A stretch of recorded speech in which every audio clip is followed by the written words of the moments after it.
Salut à tous, on se retrouve pour une nouvelle vidéo. Je suis en ce moment au Japon, à Osaka plus exactement. Donc je vous tourne la vidéo en direct de la rue avec un petit fleuve là, puis derrière les cerisiers, parce qu'on est pendant la période des sakura, puis derrière il y a encore des enfants qui jouent au baseball, que vous allez sûrement entendre crier.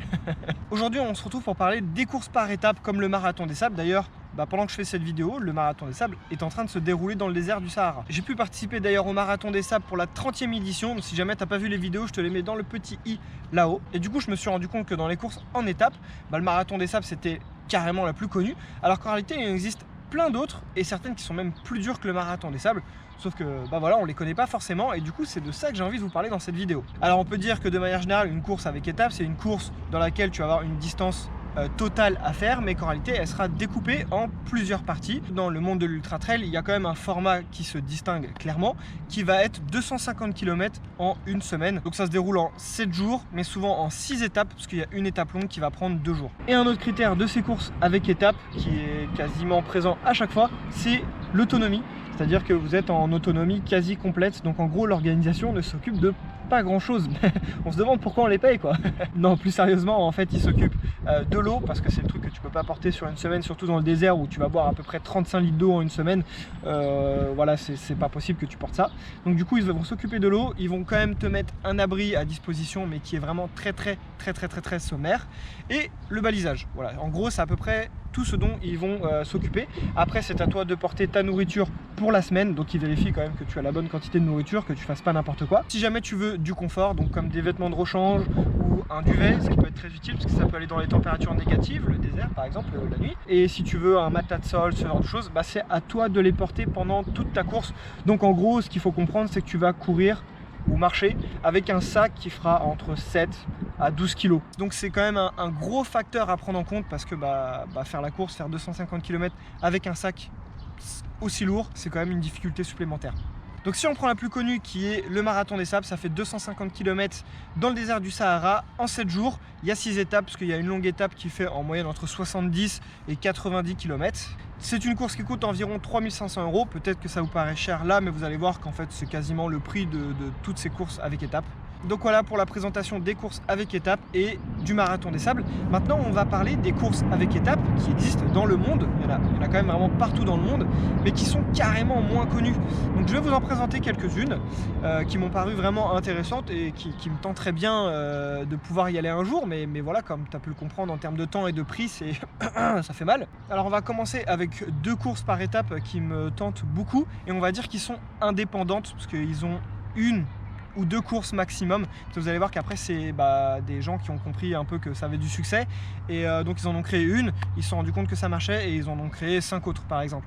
Donc c'est devenu vraiment une très grosse organisation. Donc là on va juste parler, je vais pas dire que c'est des plus petites organisations, mais c'est juste qu'ils font que 1 ou 2 courses. Donc la première course dont on va parler, ça sera la Fire and Ice. Elle a lieu en Islande, elle fait 250 km de long, elle a lieu au mois d'août, donc elle dure 6 jours et il y a une étape longue qui fait à peu près 70 km. Donc vu les conditions météorologiques en Islande, l'organisation fournit quand même des tentes et de l'eau chaude. Alors pourquoi est-ce que je dis que l'eau chaude, ça peut paraître bête, mais en fait ça reste quelque chose quand même de vraiment très agréable que l'organisation vous fournit ça, parce que souvent tu manges du lyophilisé pendant ces courses, donc tu dois avoir de l'eau chaude pour mettre dans ton plat pour que ça se réhydrate. Au marathon des sables tu te démerdes, donc il faut que tu fasses ton feu, ce qui est très chiant parce que quand tu as fini de courir t'as pas envie d'aller chercher du bois, ou alors sinon il te faut du matériel pour pouvoir chauffer, comme je sais pas, un réchaud, ou comme des tablettes d'alcool gélifié, ce genre de choses. Donc ça fait des choses à porter en plus. Là le fait que l'organisation te fournisse directement de l'eau chaude, c'est quand même vraiment pas mal. Maintenant voilà, on peut comprendre qu'ils fassent un petit peu ce luxe, parce que tu es obligé d'un peu de manger chaud, boire chaud vu les températures. Donc voilà, c'est du luxe, mais c'est quand même vraiment pas mal. Donc, la particularité de cette course, c'est quand même les paysages, parce que tu cours vraiment dans des endroits très isolés en Islande. Donc il y a vraiment des paysages magnifiques. Et également je noterai que j'ai vu pas mal d'images de gens traverser des rivières qui doivent pas être à 20 degrés. Donc tu dois vraiment te les peler comme il faut. Donc celle-ci elle me tente vraiment comme course. Elle est vraiment superbe à mon avis. Et elle coûte environ 2900 €. Une autre course qui me tente vraiment, et cette fois ils en proposent deux, c'est la Grand to Grand. Donc il y en a deux, il y en a une qui a lieu à Hawaï et il y en a une qui a lieu dans le Grand Canyon. Donc déjà rien que comme ça les destinations, bon ça donne grave envie quoi. Donc la course à Hawaï a lieu au mois de mai, elle fait 250 km, elle dure 7 jours et la longue étape fait à peu près 80 km. Et pour le Grand Canyon, on est quasiment dans des données similaires et le prix est de 3500 $ à peu près. Alors c'est pas une information qui est souvent donnée, le D+, je sais pas pourquoi, alors que sur certaines courses, il y en a quand même vraiment pas mal. Mais là, voilà, quand tu auras l'information, je vous la donne. Donc pour le Grand Canyon, ils annoncent 5500 D+, à peu près. Donc maintenant, on va parler un peu plus des organisations. Donc c'est-à-dire qu'ils ont plusieurs courses à leur palmarès et souvent, ils proposent dans différents endroits. Donc la première organisation dont on va parler, ça s'appelle Beyond the Limit et ils proposent plusieurs courses dans différents endroits du monde. La plus connue, ça va être The Jungle Ultra. Elle a lieu au Pérou au mois de juin. Donc c'est 250 km en 5 étapes et comme son nom l'indique, ça se déroule dans la jungle et c'est vraiment dans la jungle quoi. C'est-à-dire que s'il y a pas, y a rien, c'est la jungle. Donc je t'explique même pas la difficulté de cette course entre l'humidité, la difficulté déjà de base de faire 250 km, mais là en plus dans un terrain vraiment inhospitalier avec les insectes, les animaux, je sais pas, peut-être tu peux mourir, enfin cette course ça fait peur. Et celle-ci, il faudra compter dans les 3200 € pour pouvoir y participer. Ensuite, il y en a une autre qui s'appelle For the Rangers qui a lieu en Afrique. Donc ça a lieu au mois de septembre, ça fait 230 km en 5 étapes. Et la particularité de cette course, c'est que tu cours dans une réserve. Donc du coup, tu peux être au contact d'animaux très rapidement et très facilement. Il y a des gardes armés pour te protéger pendant la course parce que y a des lions. Et si tu n'as pas envie de finir en steak repas... voilà, et ils sont là pour te protéger. Et pour cette course là, il faudra compter dans les 2500 € pour une participation. Ensuite, ils ont une course qui s'appelle Désert qui a lieu en Namibie. Ça a lieu en novembre, toujours 250 km, 5 étapes. Et celle-ci, ça sera 2900 € pour une humble participation. Et enfin, on a le format Ice, qui est le froid, qui a lieu en Suède. Elle se déroule en février et on est sur un format de 230 km en 5 étapes pour 2500 €. On va parler d'une nouvelle organisation qui s'appelle Canal Adventure. Et eux, ce que j'aime bien dans leur destination, c'est qu'elles sont assez originales, parce qu'il y a des destinations qu'on retrouve quand même beaucoup, comme les déserts de Namibie, comme le Pérou. C'est des destinations qui reviennent assez régulièrement, parce que par exemple, le Marathon des Sables organise une version au Pérou.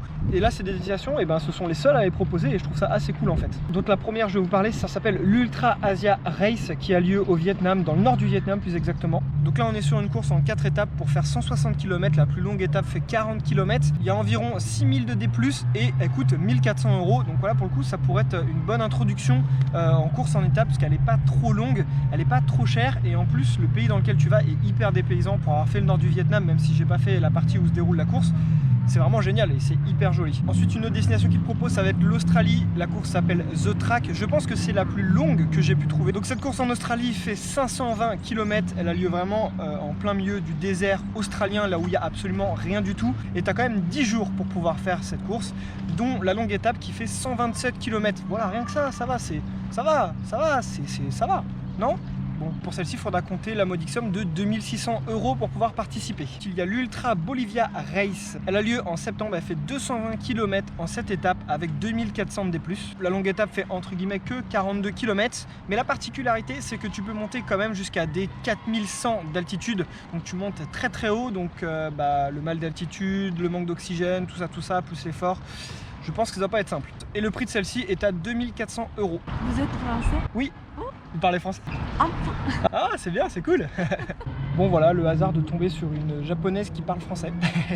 C'est cool, c'est très très cool. On continue la vidéo, donc toujours Canal Adventure, il propose une autre qui s'appelle Ultra Africa. Elle a lieu dans le sud du Mozambique, elle fait 220 km pour 5 étapes. La longue étape fait 53 km et au total, il y a 5600 de D+. Elle a lieu en novembre et elle coûte environ 1900 €. Donc encore une fois, on est sur des prix quand même qui restent abordables. La dernière organisation dont on va parler s'appelle Racing the Planet. Elle propose 4 courses, 3 qui ont un format assez similaire et une qui se démarque clairement parce que je pense que c'est la plus ouf, la plus extrême, mais également la plus chère que j'ai pu trouver. Donc pour les 3 courses un peu traditionnelles qu'ils proposent, il y a Atacama, Gobi et Namibie, donc qui ont lieu dans les déserts dont elles portent le nom, tout simplement. Et à chaque fois, on est sur des courses de 250 km en 6 étapes avec une longue étape qui fait à peu près 70 km.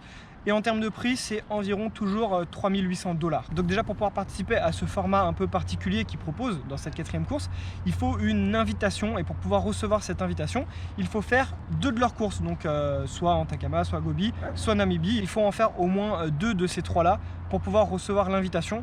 Donc déjà, comme ça, ils sont sûrs que tu as un minimum de capacité. Et puis surtout, ils sont sûrs d'avoir pris un peu de thune au passage. Donc cette course, elle a lieu au mois de novembre dans l'Antarctique. Voilà, rien que ça, dans l'Antarctique, voilà. Ça c'est normal, la base. Donc elle dure 10 jours, elle fait 250 km. Et en fait, tu cours dans 4 à 6 endroits différents. En gros, eux, ils ont sélectionné 10 spots où tu peux courir. Et donc en fait, selon les conditions météorologiques et peut-être d'autres facteurs que je ne connais pas, ils choisissent 4 à 6 endroits où tu vas faire tes étapes. Donc déjà, tout peut changer un peu à la dernière minute. Pour pouvoir se déplacer, tu es sur un bateau sur lequel tu vas d'ailleurs dormir. Donc du coup, on va dire que la nuit, tu as quand même un minimum de confort parce que là, on est dans des conditions quand même vraiment très extrêmes. Donc il y a quand même un minimum de confort. Mais voilà, cette course, je pense qu'elle doit être quand même assez ouf, autant par les paysages et les conditions dans lesquelles tu dois courir, qu'en termes aussi d'organisation, parce que te faire prendre le bateau, te déposer, faire la course, te reprendre à un autre endroit, bref, ça va être assez ouf à voir. Et ça se ressent sur le prix, parce qu'elle coûte environ 12 000 €. Voilà, 12 000 € pour pouvoir participer. Rien que ça. Donc voilà, je pense qu'on a fait le tour un peu de toutes les courses que j'ai pu trouver. Si jamais tu en connais d'autres, n'hésite pas à me les mettre en commentaire. Peut-être que je ferai un 2e épisode si jamais il y a matière à faire. J'espère que les petites photos, les petites images que j'ai pu te mettre, ça t'a fait envie. Moi en tout cas, ça me fait grave envie. À titre d'information, sache que si jamais tu veux faire toutes les courses dont on a parlé dans cette vidéo, il te faudra 117 jours juste pour les courses, c'est-à-dire sans compter les voyages, sans compter les jours avant ou après. 117 jours uniquement de courses qui représentent quasiment 4 mois de congé. Voilà, rien que ça. Et ensuite, en termes de prix, ça te coûtera uniquement 63 900 €. Rien que ça va. Franchement, ça reste abordable, quoi. Et voilà, j'espère que la vidéo t'a plu et puis que ça t'a vendu un petit peu du rêve, que ça t'a donné envie de découvrir ces courses par étapes. Si tu veux me soutenir, n'hésite pas à t'abonner à la chaîne. Ça m'aide vraiment beaucoup. Et sache également que tu peux me soutenir financièrement sans que ça ne te coûte rien du tout, en passant par le lien d'affiliation, notamment Iron. Voilà, si tu as un petit achat à faire sur Iron, tu passes par ce lien et moi ça me rapporte un petit peu d'argent et ça m'aide vraiment. Merci à tous ceux qui le font, vous êtes vraiment au top. Voilà, c'est tout pour cette vidéo, j'espère que tu as passé un bon moment. On se retrouve à très bientôt pour une prochaine aventure. Ciao.